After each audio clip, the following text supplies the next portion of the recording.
మే 16. ఈ లోకమునైనను లోకములో ఉన్న వాటినైనను ప్రేమింపకుడి.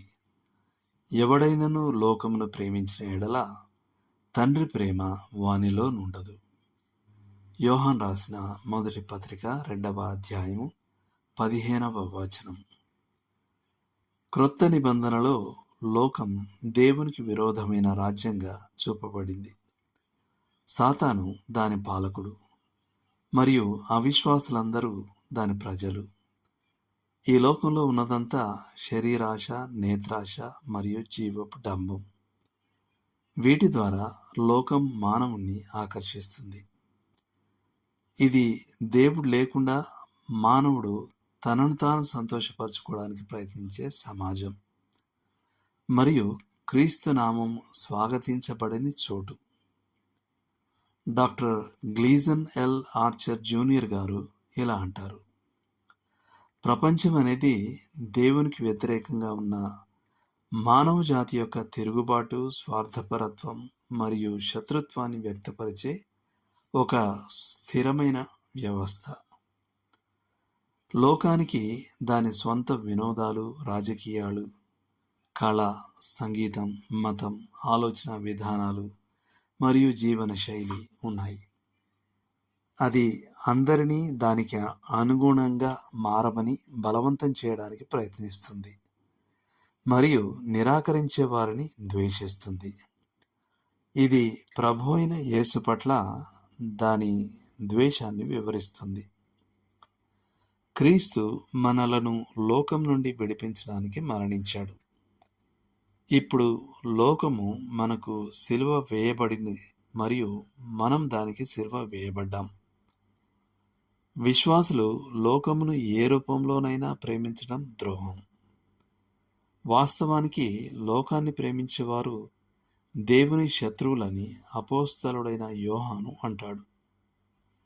విశ్వాసులు లోకమునకు చెందిన వారు కారు, కానీ దానిని ఖండించుటకు, దాని క్రియలను దుష్టమైనవిగా ప్రకటించుటకు మరియు ప్రభువైన యేసుక్రీస్తునందు విశ్వాసం ద్వారా దాని నుండి రక్షణను బోధించుటకు వారు లోకంలోనికి పంపబడ్డారు. క్రైస్తవులు లోకం నుండి వేరుగా నడుచుటకు పిలువబడ్డారు. గతంలో ఇది నృత్యము, థియేటర్లు, ధూమపానము, మద్యపానము, పేకాట మరియు జూదం వంటి వాటికి చాలా సంకుచితంగా పరిమితం చేయబడి ఉండవచ్చు. కానీ ఇది చాలా ఎక్కువ వాటిని కలిగి ఉంటుంది. టీవీలో వచ్చే చాలా వరకు లోక సంబంధమైనది.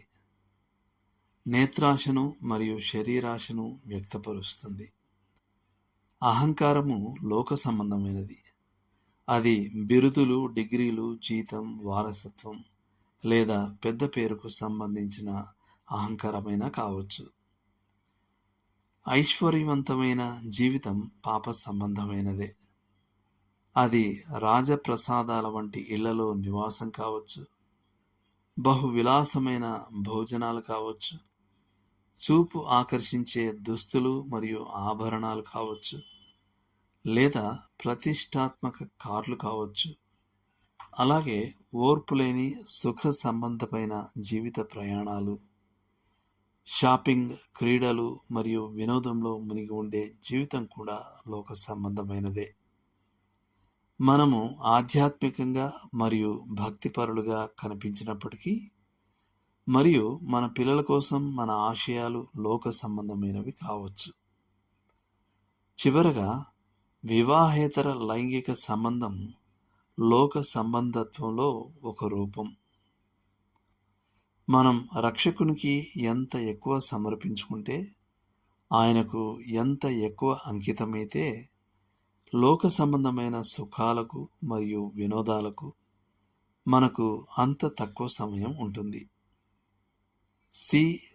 స్టేసీ వుడ్స్ ఇలా అన్నారు: క్రీస్తు పట్ల మన భక్తి యొక్క కొలత లోకం నుండి మన వేర్పాటు యొక్క కొలత. మనమిచ్చట పరదేశులము, మనకు ఆశ లేదు. భూమిపై నివాసం అది నీకు సమాధిని మాత్రమే ఇచ్చెను. నీ శిలువ ఈ లోకపు బంధములను తెంచెను. నీవే మా నిత్య ధనము, పరలోకమందు వెలుగైన నిలయము. జె.జి. డెక్ గారి కవిత. దేవుడు మిమ్మల్ని దీవించునుగాక. ఆమెన్.